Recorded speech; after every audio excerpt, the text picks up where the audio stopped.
Hello everyone, welcome to ITLS academy.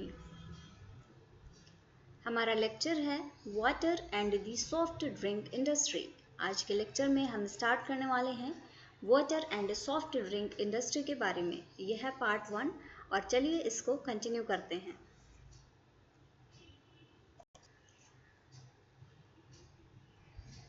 Water and the soft drink industry. सबसे पहले आता है uses of the water in the industry. जो industry होती है उसमें वाटर का क्या यूज है। This is mainly used for processing. सबसे बड़ा यूज होता है वाटर का प्रोसेसिंग में। प्रोसेसिंग के साथ ही cleaning, diluting, cooling, product convenience and steam generation. Water का देख सकते हैं कितना ब्रॉड स्केल पे यूज है। प्रोसेसिंग के लिए यूज होता है, क्लीनिंग के लिए भी यूज किया जाएगा, सफाई के लिए भी, डाइल्यूशन के लिए भी अगेन वाटर की ज़रूरत पड़ेगी। कूलिंग करनी है, कूलिंग के लिए फिर से आपको वाटर चाहिए। Product convenience and steam generation. Steam को कहाँ से जनरेट करेंगे? वाटर से ही तो जनरेट करेंगे। तो ये जो मेन यूज़ हैं, इसके अलावा भी बहुत सी चीज़ें होती हैं जहाँ पे वाटर यूज़ किया जाता है। लेकिन अगर कहें कि जो चीज़ जैसे बोलते नहीं है कि ये मोटा मोटा है, तो ये मेन काम है जिनको कि जो मेन यूज़ होते हैं। इसके अलावा as well as for the water incorporated in the products themselves. इसके साथ ही प्रोडक्ट में भी वाटर का इनकॉर्पोरेशन होता है। Water as a resource and the discharge of trade effluent contribute significantly to the operating cost of food and drink companies.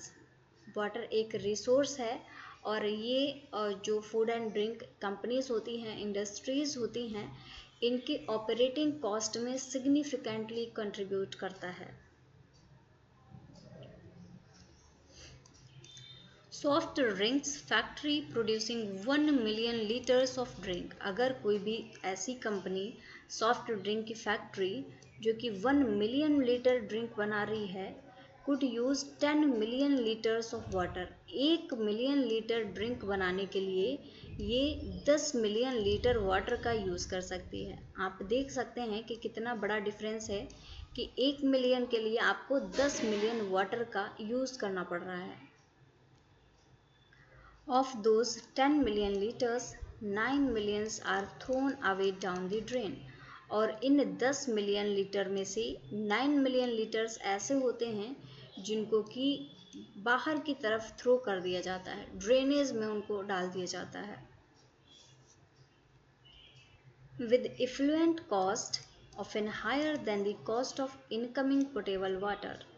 जो incoming portable water होता है इसकी कॉस्ट बहुत हाई होती है, जबकि जो इफ्लुएंट कॉस्ट है वो कम होती है। And this should ensure that the effective use of water as a raw material has a high profile. और इससे ये इंश्योर होता है कि जो वाटर है, वाटर का जो रॉ मटेरियल की तरह यूज़ होता है, ये बहुत हाई प्रोफाइल यूज़ होता है। अब आता है सोर्स ऑफ वाटर। वाटर का मेन सोर्स क्या है? यहाँ पे देखिएगा डायग्राम में वाटर साइकिल को दिखाया गया है कि किस तरीके से वाटर आता है। हम स्टार्ट करने वाले हैं जो ओशियन, समुद्र में, जो सी में वाटर है। वाटर स्टोरेज इन ओशियन। अब क्या होता है, समुद्र से इवेपोरेशन की प्रोसेस होती है। इवेपोरेशन हुआ, अब इवेपोरेशन के बाद में ये एटमॉस्फेयर में पहुँच गया। एटमॉस्फेयर में पहुंचने के बाद में इस वाटर का कंडेंसेशन हुआ। अब कंडेंसेशन हो गया, बादल के फॉर्म में ये बन गया। अब क्या है, water storage in the atmosphere. अब ये बादलों के फॉर्म में घूम रहा है, स्टोर है ये एटमॉस्फेयर में। नेक्स्ट क्या होता है, जो स्टोर्ड वाटर है, अब ये बारिश होती है, प्रेसिपिटेशन होता है।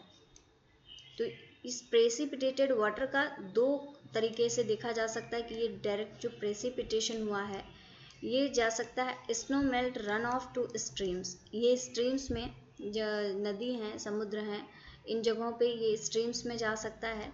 और इसके अलावा कुछ ऐसा होता है जिसको कि जो हमारा सरफेस है, जो धरती है उसके द्वारा सोख लिया जाता है।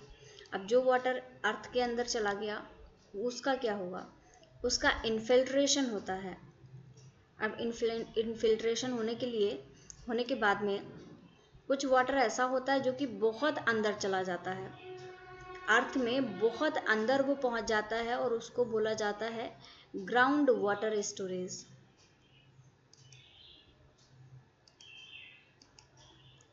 ये आपका ग्राउंड वाटर हो गया, बहुत अंदर जो वाटर पहुंच गया इसको ग्राउंड वाटर स्टोरेज बोला जा रहा है। अब जो एकदम से नीचे की तरफ पहुंच गया, इसके अलावा कुछ वाटर ऐसा होता है जो कि थोड़ा सा ऊपरी सरफेस पे रहता है, ऊपरी सतह पे प्रेजेंट होता है। इस वाटर को क्या बोला जाता है, ग्राउंड वाटर डिस्चार्ज। अब ये क्या होता है, ये कुछ ऐसा होता है जो कि पेड़ पौधों को उपलब्ध होता है, वो पीते हैं, स्प्रिंग्स में जाता है, फ्रेश वाटर स्टोरेज में चला जाता है। तो इस तरीके से ये वाटर डिस्ट्रीब्यूट होता रहता है और उसके बाद में ये फिर अगेन समुद्र में चला जाता है। अगर किसी नदी में गया, झरने में गया, तो तब भी तो उसको समुद्र में ही पहुंचना है।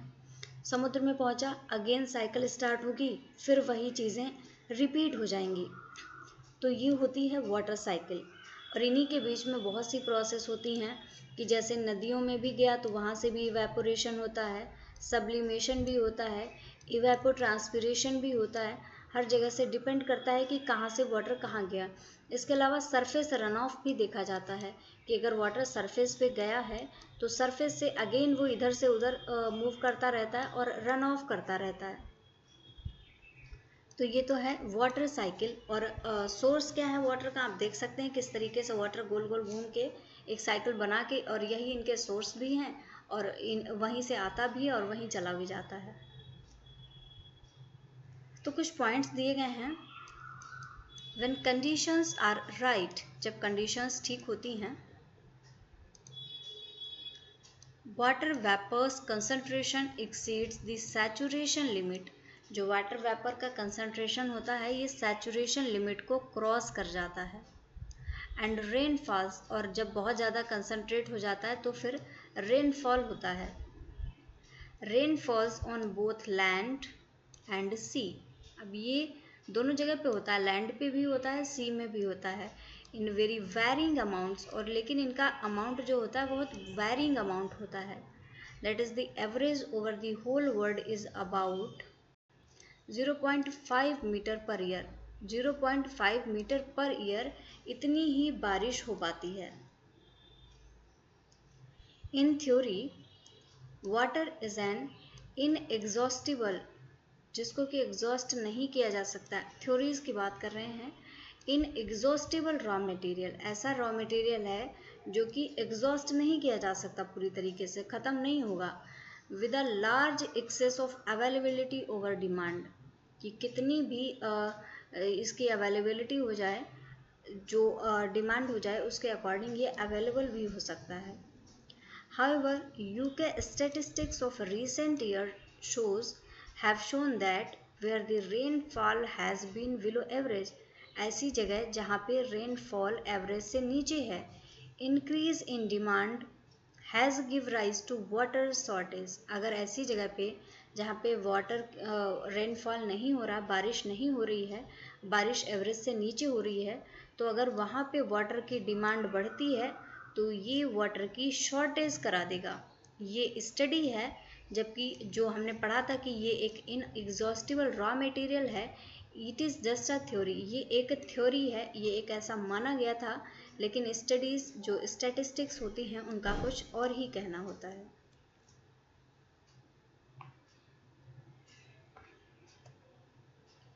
अब आता है surface water. Surface water will contain dissolved atmospheric gases. जो सरफेस वाटर होता है उसमें एटमॉस्फेयर की गैसेस डिजॉल्व्ड होती हैं। इसके साथ ही as well as those derived from industrial activities, और इसके साथ ही ऐसी गैसेस भी होती हैं जो कि इंडस्ट्रियल एक्टिविटीज़ से डिराइव हुई हैं। सरफेस वाटर में also contain raw and partially decomposed sewage. जो सरफेस वाटर होता है इसमें पार्शली डिकम्पोज्ड सीवेज भी प्रेजेंट हो सकता है, which will include bacteria, associated with faecal matter. और अब ये जो डिकम्पोज्ड मैटर है इसमें क्या हो सकता है, इसमें बैक्टीरिया हो सकते हैं, फीकल मैटर से associated bacterias, as well as other pathogens और वायरस, और इसके अलावा कुछ पैथोजेंस और वायरस भी इसमें इंक्लूड हो सकते हैं। नेक्स्ट है ग्राउंड वाटर।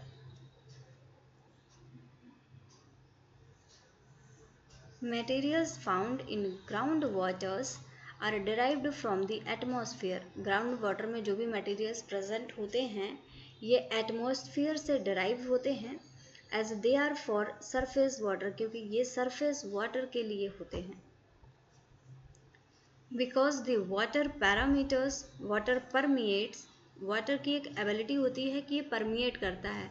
परमिएट करने का मतलब होता है कि जो अगर ये सरफेस है, सरफेस पे वाटर के मॉलिक्यूल्स अगर आ रहे हैं तो आप सभी को पता है ये नीचे की तरफ चले जाते हैं, सोख लेती है धरती इनको, तो इसी को बोला जाता है परमिएशन। तो जो वाटर मॉलिक्यूल्स होते हैं परमिएट हो जाते हैं थ्रू वेरियस रॉक्स, बहुत सारी चट्टानों से ये परमिएट हो जाते हैं। It also pickup depending on the geology of the area, और ये भी डिपेंड करेगा कि उस एरिया की जियोलॉजी क्या है, उसी के हिसाब से ये परमिएट भी होगा। That is various dissolve ion. अब ये क्या करता है, जब ये खुद परमिएट होता है, जब नीचे जाएगा अपने साथ में कुछ डिजॉल्व एनायंस को ले जाएगा, जैसे कि बाइकार्बोनेट्स हैं, सल्फेट्स हैं, नाइट्रेट्स हैं एंड क्लोराइड। इन आयंस को भी अपने साथ में डिजॉल्व करके ले जाएगा। It will dissolve cations. भी ये ऐसा नहीं है सिर्फ एनायंस को भी ले जाएगा, कैटायंस को भी डिजॉल्व कर लेता है अपने में, जैसे कि calcium, magnesium, sodium and potassium. ये कैटायंस भी डिजॉल्व रहते हैं वाटर में। As well as trace level of iron, iron को भी ये डिजॉल्व कर लेता है अपने में कुछ मात्रा में, एंड मैग्नीज, और मैग्नीज भी वाटर में डिजॉल्व रहते हैं, और डिजॉल्व होके ये साथ ही साथ में लैंड में परमिएट हो जाते हैं, वाटर के साथ लैंड में पहुंच जाते हैं।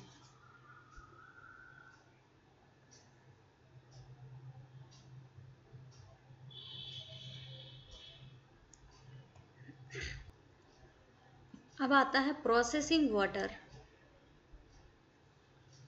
सबसे पहले देखेंगे रिक्वायर्ड क्वालिटी क्या होती है प्रोसेसिंग वाटर की। In almost all cases the source of water is potable. Potable का मतलब होता है पीने योग्य। ज़्यादातर केसेस में वाटर का जो सोर्स होता है वो होता है potable supply from the water utility main. जो वाटर यूटिलिटीज़ होती हैं वहाँ से जो पीने योग्य पानी की सप्लाई होती है वही मेन सोर्स होता है वाटर का। या फिर और एन इक्विवेलेंट बोर होल, या फिर कोई ऐसा बोर होल, बोरिंग वगैरह करके जो होल बनते हैं, प्रोड्यूसिंग वाटर, जो कि वाटर का प्रोडक्शन करते हैं, is already of a potable standards. अब और ये जो वाटर होता है ये पोटेबल स्टैंडर्ड का ही होता है। और बिकम्स सो, या फिर ऐसा हो जाता है विद सुटेबल ट्रीटमेंट, इसके साथ में सुटेबल ट्रीटमेंट इसको दे दिया जाए तो ये पोर्टेबल हो जाता है। जैसे कि आप देखते हैं आरओ मशीन होती है, क्या करती है, वाटर को पोर्टेबल बना देती है, उसको फिल्टर करके पीने योग्य बना देती है। There are several parameters of interest. कुछ ऐसे पैरामीटर्स हैं ड्रिंक इंडस्ट्री में, जैसे कि some of these are given below. कुछ इनमें से यहाँ पे दिए हुए हैं जिनको कि हम डिटेल में पढ़ेंगे। तो पहला पैरामीटर है पीएच। पीएच की अगर बात करें तो water with a low pH, low pH का मतलब होता है कि ये एसिडिक है। अगर 0.4 से नीचे अगर पीएच है, एंड मे बी एग्रेसिव, ये वाटर एग्रेसिव हो सकता है। While alkaline water, that is अगर जिसका पीएच 8.5 से ज़्यादा है, may form scale will have a सोपी फील, और अगर एल्कलाइन कंटेंट ज़्यादा होगा तो एक सोपी फील आएगा। सोपी फील मतलब होता है जैसे साबुन में झाग जैसी होती है, उस तरीके का आपको फील मिलेगा। And will adversely effect soft drink, और इस तरीके का अगर वाटर यूज़ किया गया है सॉफ्ट ड्रिंक में तो ये इसको एडवर्सली इफेक्ट करेगा। पीएच के बाद में आता है सस्पेंडेड सॉलिड्स। सस्पेंडेड सॉलिड्स का क्या रोल होता है? A nil value is ideal for the drink industry. अगर ड्रिंक इंडस्ट्री की बात करें तो अगर नील वैल्यू है, दैट इज ज़ीरो वैल्यू है सस्पेंडेड सॉलिड्स की, तो ऐसा वाटर आइडियल होता है ड्रिंक इंडस्ट्री के लिए। नेक्स्ट है dissolved solid. In contrast to suspended solid, the drink industry can tolerate fairly high value but lower value, higher value कहाँ तक 500 mg पर लीटर और lower value 150 to 300 mg per litre, इतने को dissolved solid को tolerate कर सकता है, will usually be preferred. Next है calcium and magnesium. Responsible for hardness, water में जो हार्डनेस होती है उसके लिए कैल्शियम एंड मैग्नीशियम रिस्पॉन्सिबल होते हैं। And a major contributor to dissolved solid content, जो डिजॉल्व्ड सॉलिड कंटेंट होता है उसमें मैक्सिमम अमाउंट इन्हीं कैल्शियम और मैग्नीशियम का देखा जाता है। नेक्स्ट आता है iron and manganese. Less than 1 mg per litre, इसकी ज़रूरत होती है less than 1 mg per litre, is desirable because of their influence on taste, क्योंकि ये जो आयरन एंड मैग्नीज होते हैं इनका प्रभाव टेस्ट पे देखा जाता है एंड पॉसिबली कलर, ये कलर पे भी अपना प्रभाव डाल सकते हैं। नेक्स्ट है नाइट्रेट। अगर नाइट्रेट की बात करें तो a lower limit than the legal maximum, legal maximum है 50 mg पर लीटर, तो इससे कम अमाउंट ही नाइट्रेट का प्रेजेंट होना चाहिए विद वैल्यू ऑफ 10 और 20 mg पर लीटर, 10 से 20 mg पर लीटर से ज़्यादा नहीं होना चाहिए। Silica. Silica can be critical as excess silica, that is more than 50 mg per liter, can lead to increase in the risk of precipitating protein. अगर इसका silica का concentration बढ़ जाता है तो रिस्क बढ़ जाता है कि जो प्रोटीन्स हैं उनका कंसंट्रेशन बहुत हाई हो जाएगा और वो प्रेसिपिटेट हो जाएंगी। नेक्स्ट आता है alkalinity. Needs to be below 50 mg per litre, alkalinity 50 mg per litre से बिलो होनी चाहिए। एक्सप्रेस्ड एज कैल्शियम कार्बोनेट, और ये कैल्शियम कार्बोनेट के फॉर्म में एक्सप्रेस होती है। And reduce use of acidulants, और ये एसिड्यूलेंट्स के यूज़ को रिड्यूस करने के लिए होती है। नेक्स्ट आता है chlorides and sulphates. As with nitrates, these can lead to problem in corrosion of canes. अगर जो नाइट्रेट की बात करें तो ये केन्स का कोरोजन करा सकते हैं। Through modern liquid cans are less susceptible, जो अभी मॉडर्न केन्स बन रही हैं ऑल्दो वो इसके लिए लेस ससेप्टेबल हैं। And can also lead to of taste, और ये ऑफ टेस्ट भी बना सकते हैं, that is chloride and sulphates. अब आता है gross chemical description of waters. Water का डिस्क्रिप्शन, ग्रॉस केमिकल डिस्क्रिप्शन के किस किस टाइप के हो सकते हैं। वाटर में भी हार्ड और सॉफ्ट, ये हार्ड हो सकता है, सॉफ्ट हो सकता है, depending on it's geological source, depend करेगा कि किस जगह से ये आया है, उसके हिसाब से ये या तो हार्ड होगा या तो सॉफ्ट होगा।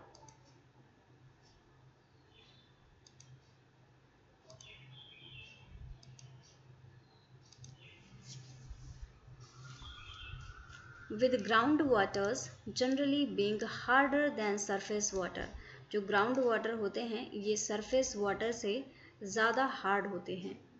अदर वाटर्स में बी डिस्क्राइब्ड एज ब्रैकिश और ह्यूमिक, ये अदर वाटर जो होते हैं उनको या तो ब्रैकिश या ह्यूमिक बोला जा सकता है। और यहाँ पे वाटर के कुछ टाइप्स बताए गए हैं, चलिए देखते हैं। सबसे पहला है hard water. This contains calcium and magnesium salts, इसमें कैल्शियम और मैग्नीशियम के सॉल्ट्स प्रेजेंट होते हैं, इसीलिए इसको हार्ड वाटर बोला जाता है।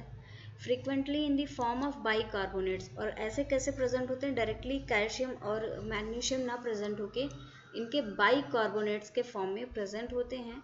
And when the water is drawn from a limestone और चॉकी सोर्स, अगर वाटर किसी भी लाइमस्टोन या फिर चॉकी सोर्स से लिया गया है तो ये क्लोराइड्स या फिर सल्फेट्स के फॉर्म में भी प्रेजेंट हो सकते हैं और वाटर की हार्डनिंग में हेल्प करेंगे। नेक्स्ट है soft water. This is frequently obtained from surface sources. जो सॉफ्ट वाटर होता है ये सरफेस सोर्सेज से मिलता है। कंसिस्टिंग ऑफ लेक, इसमें लेक्स हो सकती हैं एंड रिवर्स हो सकती हैं। इनका जो वाटर होता है वो सॉफ्ट क्वालिटी का होता है, फ्लोइंग थ्रू रॉकी टेरेन, और जो रॉकी टेरेन से फ्लो हो रहे होते हैं वाटर, जो रिवर्स फ्लो हो रही होती है रॉकी टेरेन से, वहाँ से जो वाटर मिलता है वो सॉफ्ट होता है। अब है brackish water. This contains a high proportion of sodium or potassium chloride in solution. Brackish water में सोडियम एंड पोटेशियम का कंसंट्रेशन बहुत हाई होता है and occurs frequently in the neighborhood of underground salt deposits.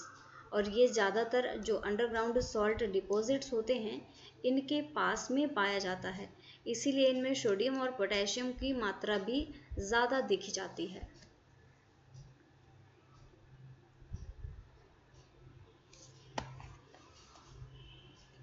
अब है humic water. Humic water soft water का ही एक टाइप होते हैं, लेकिन these are soft waters that are derived from moorland peat areas. ये मोरलैंड पीट एरियाज में प्रेजेंट होते हैं, are sometimes called humic waters, और इनको ह्यूमिक वाटर कहा जाता है। नेक्स्ट है inorganic constituent of water. Water जो कि इनऑर्गेनिक कॉन्स्टिट्यूएंट होते हैं जिसके, विद एप्रोप्रिएट एनालिटिकल इक्विपमेंट, बहुत सारे एनालिटिकल इक्विपमेंट्स का यूज़ करने के बाद में it is possible to detect almost all inorganic elements in water. Water में जितने भी इनऑर्गेनिक एलिमेंट्स प्रेजेंट हैं सभी को डिटेक्ट किया जा सकता है। आज ये संभव हो चुका है कि एनालिटिकल इक्विपमेंट की मदद से जितने भी इनऑर्गेनिक एलिमेंट्स प्रेजेंट हैं उन सबको डिटेक्ट किया जा सकता है।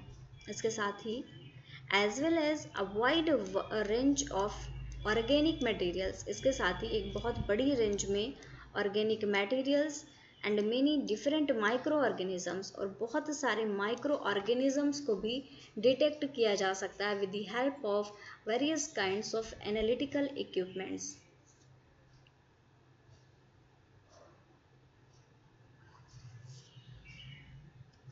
अब ये तो इनऑर्गेनिक कंस्टिट्यूएंट से, देखते हैं ऑर्गेनिक कंस्टिट्यूएंट ऑफ वाटर।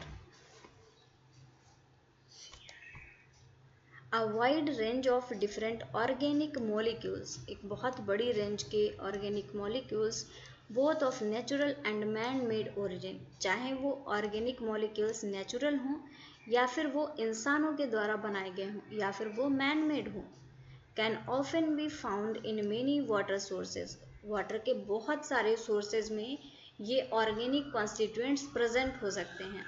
ये नेचुरल भी हो सकते हैं और मैन मेड भी हो सकते हैं।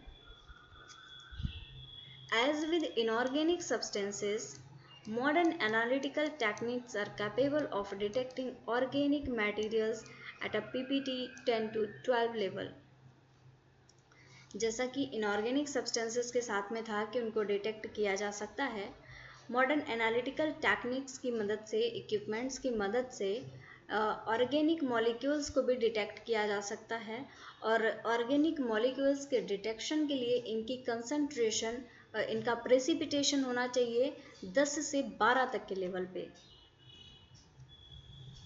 नेक्स्ट आता है microbiological constituents of water. Water के माइक्रोबायोलॉजिकल कंस्टिट्यूएंट्स क्या क्या हैं?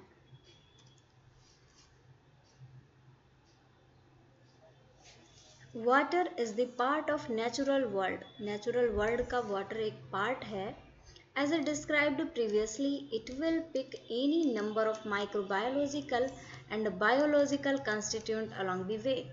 जैसा कि पहले भी बताया जा चुका है कि जब ये नेचुरल वर्ल्ड का ही पार्ट है तो इसमें नेचुरल चीज़ें तो हो ही सकती हैं, इसमें बहुत बड़े नंबर में माइक्रोबायोलॉजिकल और बायोलॉजिकल कंस्टिट्यूएंट्स प्रेजेंट हो सकते हैं along the way, from the smallest virus up to small crustaceans. अब इसमें छोटे छोटे से वायरस से लेके छोटे छोटे क्रस्टेशियंस एक टाइप के ऑर्गेनिज्म होते हैं, ये भी प्रेजेंट हो सकते हैं।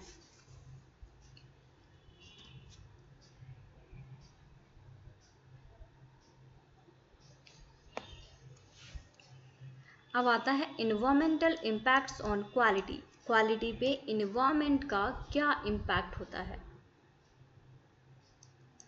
The quality of the water entering water treatment plant is not necessarily constant. जो वाटर की क्वालिटी है जो कि वाटर ट्रीटमेंट प्लांट्स में आ रहा है, ज़रूरी नहीं है कि उस वाटर की क्वालिटीज़ कांस्टेंट हों, वेरिएबल क्वालिटीज़ भी प्रेजेंट हो सकती हैं। There are many factors that can affect the incoming water. बहुत से ऐसे फैक्टर्स होते हैं, बहुत सी ऐसी चीज़ें होती हैं जो कि इनकमिंग वाटर को अफेक्ट कर सकते हैं। सम ऑफ विच आर साइक्लिकल, और कुछ ऐसी होती हैं साइकिल फॉर्म में चलती रहती हैं, बार बार रिसाइकल हो जाती हैं, बार बार उसी साइकिल को रिपीट करती हैं।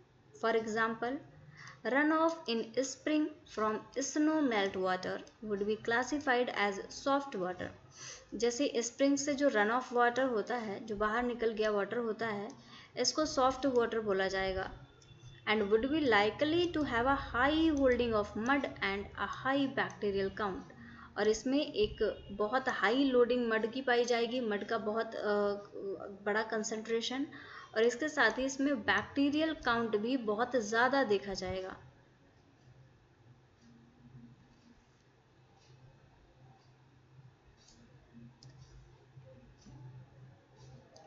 Aquatic organisms and algae in particular are seasonal. जो एक्वेटिक ऑर्गेनिजम्स होते हैं, एल्गी होते हैं, सरफेस वाटर में ज़्यादातर ये सीजनल होते हैं।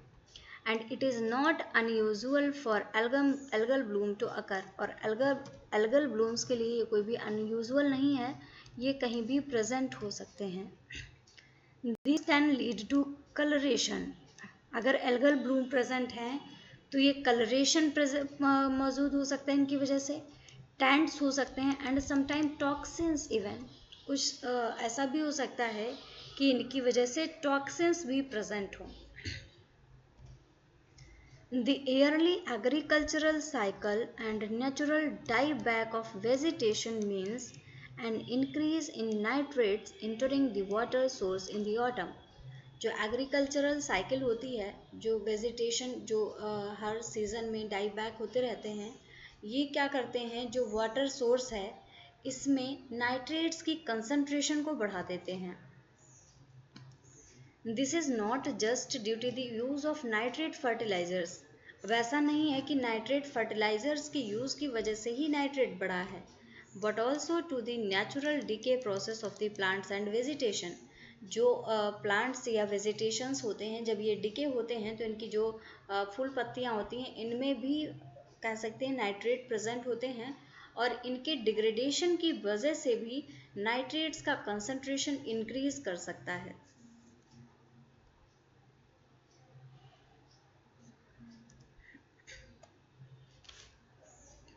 So thank you very much everyone for watching this session. अगर आप कोर्स को ज्वाइन करना चाहते हैं तो आप हमारी एकेडमी की website that is ITLS academy को विज़िट करके कोर्स को ज्वाइन कर सकते हैं, या फिर आपको लिंक डिस्क्रिप्शन में मिल जाएगा, जहां से डायरेक्टली आप लिंक को क्लिक करेंगे और आपके पास में एकेडमी की वेबसाइट ओपन हो जाएगी, जहां से आप कोर्स को डायरेक्टली ज्वाइन कर सकते हैं। फॉलो करिए ITLS एकेडमी को on various social media platforms like Instagram, Facebook, Twitter, YouTube, WhatsApp and LinkedIn. Subscribe करिए हमारे यूट्यूब चैनल ITLS एकेडमी को, और हाँ, बेल आइकॉन को प्रेस करना बिल्कुल भी मत भूलिए, ताकि जैसे ही कोई वीडियो अपलोड हो आपको नोटिफिकेशन मिल जाए। इसके अलावा आप हमारे ऐप को भी डाउनलोड कर सकते हैं गूगल प्ले स्टोर से। So thank you for watching. Like this video, share and subscribe to our YouTube channel ITLS Academy. If you are having any query, any doubt, then feel free to contact on our helpline number 7080833450. So thank you very much everyone. Thank you again for watching this session.